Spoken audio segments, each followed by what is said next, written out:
Hi there. Do you have a moment to talk about letting Jesus out of your life?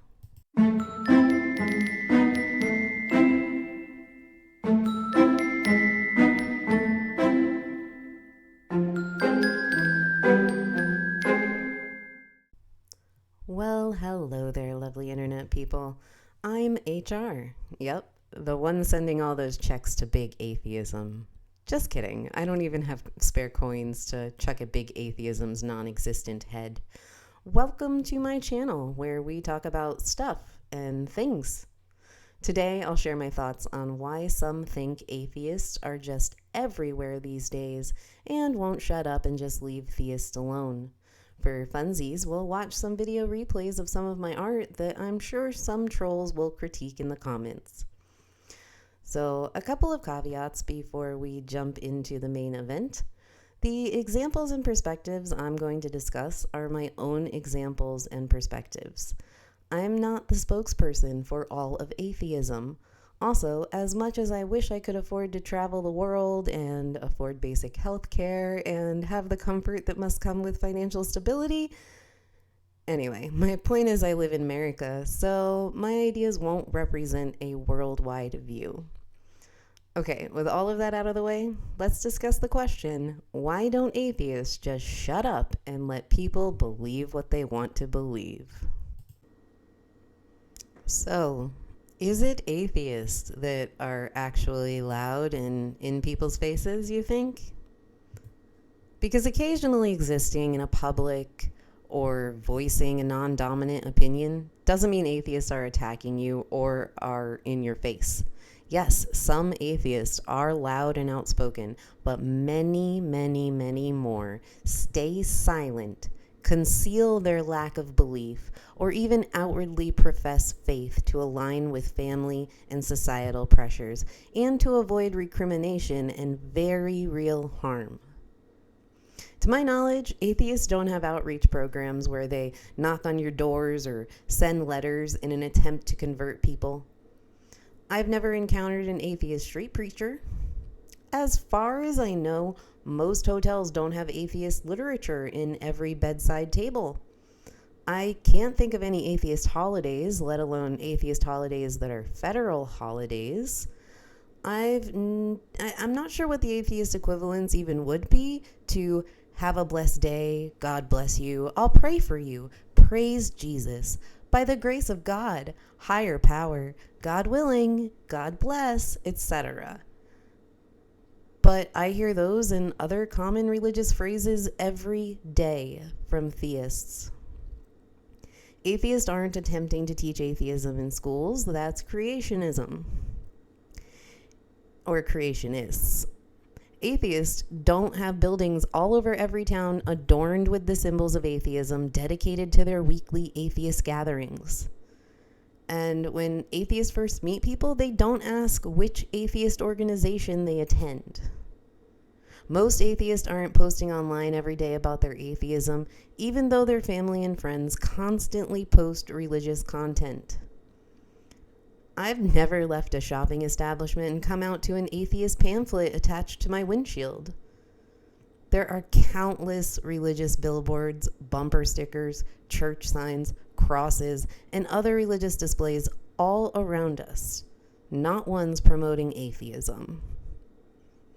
Ricky Gervais ends one speech by thanking God for making him an atheist. Atheism is being thrown in your face. Meanwhile, most speeches end by thanking God, and no one cares. So, are atheists really being all that loud and in your face? Or is it more like theists, Christianity, are yelling through a microphone that some people are whispering way too loudly? Christianity especially is so ingrained and privileged in America that earnestly reaching any other conclusion and not bowing to religion seems like persecution to many Christians. Christians are a dominating group, and they want their social and cultural norms to be the only standard. Their way is the only right way to believe. It's ironic that so many different denominations have different interpretations of what exactly that right way is, but I digress. Non-Christian beliefs are seen as inferior or even dangerous. Those who don't conform are seen as abnormal, immoral, or even sinful. Instead of just having a difference of opinion, non-Christians and especially atheists must be evil or demon-possessed. And even though most of the world's population isn't Christian, many Christians present their ideas as the common sense, normative, universal ways to be and believe. And because Christianity holds such privilege, their ideas pervade most networks of social and political control. And most believers don't realize just how much religion and religious aspects are inserted into everyday conversations and events. One thing I left off my earlier list is prayer. Prayer opens many government meetings. People hold prayers at work events, volunteer events, doctors, nurses, random acquaintances, even strangers on social media or at the grocery store. Don't think twice about telling people that they can pray for you. A lot of atheists are like me, and we just nod and might even say thank you for what we consider to be a feel-good, empty gesture of pretty words that you probably won't even remember to actually say. But sometimes that offer of prayer is annoying or even harmful. Like when someone dies and believers, especially knowing that the person they're talking to is an atheist, will tell that person that they are praying for them, and they just know that the person who died is in heaven looking down on them. Most atheists don't believe that. We'd love it if people would stop saying stuff like that. Makes us angry. But we usually don't say anything because we don't want the drama. And then there are the other offers of prayer, the ones that come loaded with assumptions and bigotry. Like when people condescendingly say that they will pray for someone that is LGBTQIA, or when people snidely remark that they will be praying that you find God before you find yourself in hell. Some people don't try to hide it. They outright pray that harm befalls others that they perceive as living in sin so that they can be humbled and taught a lesson.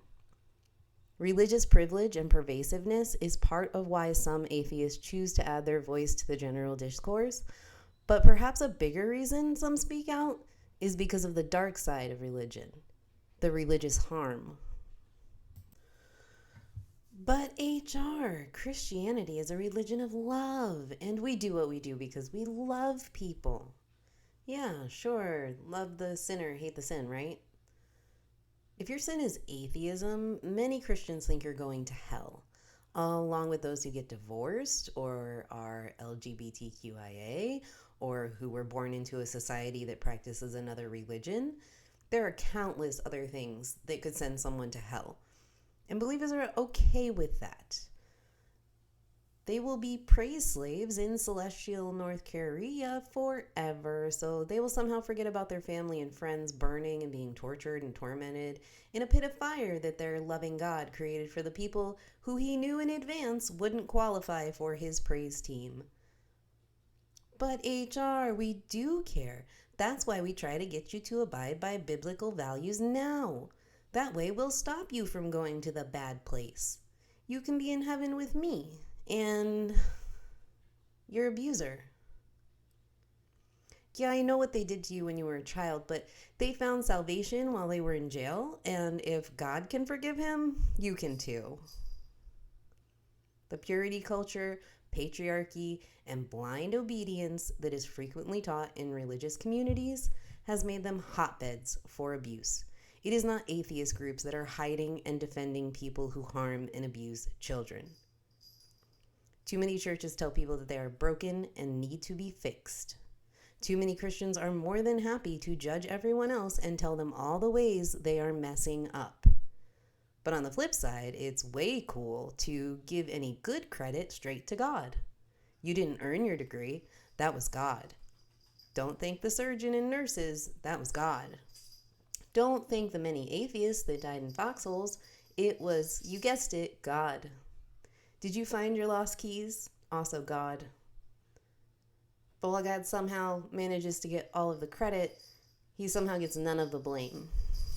The tsunamis, the earthquakes, the wars, people who endure abuse and violence and die every day.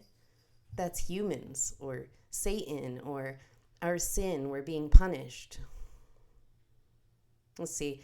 Fear, bigotry, misogyny, blame. We didn't even get to spare the rod, spoil the child, religious violence, the practice of shunning. You know what? Religious harm is going to have to be its own video because I could keep going for a while. Christianity has been so entrenched that many don't take the time to think through all of its many spider webs. But Christianity no longer enjoys the privilege of not being analyzed, scrutinized, or confronted. The marginalized, the disempowered, those that religion has tried to render invisible, we're speaking up. We're speaking up because we can, and we have a right to do so. We're speaking up because Christianity doesn't get to win by default anymore. So to circle back to our question, are atheists as loud and in everyone's face as some people think they are? I don't think so. I think religion, especially Christianity, has cornered the market on being the loudest in every room. Religion is everything, everywhere, all at once. So anything or anyone that is non-religious sticks out. HR. I see atheists online saying mean things all the time. Yeah, some atheists are jerks in comment sections and boisterously argumentative in real life. But guess what? Theists do the same things. And while I don't excuse or condone abusive behavior, I understand why some lash out. Many people feel alone, lied to, ostracized, and criticized because they can't believe what people want them to believe. And if you really are so super upset about the keyboard mashings of some atheists, how upset are you about the 13 countries and nations where being an atheist is still punishable by execution? All of this being said, I think it's time for this atheist to bid you adieu for now. Thank you for watching this first attempt at whatever this is. Please like the video if you like the video. Subscribe for future videos, even though I'm not sure on the schedule for these yet. Atheist or theist, I would love to hear your thoughts in the comments. Just please be respectful to others. Debate is great, but let's stay out of debasement. I've got a website, renewedviews.com. It has links to all the stuff and things. If you want to join me on other social medias, join me on a stream on Twitch, all that jazz. Yeah, thanks for watching, and maybe you'll see me in the next one. Think that's all the things that I'm supposed to say. Bye.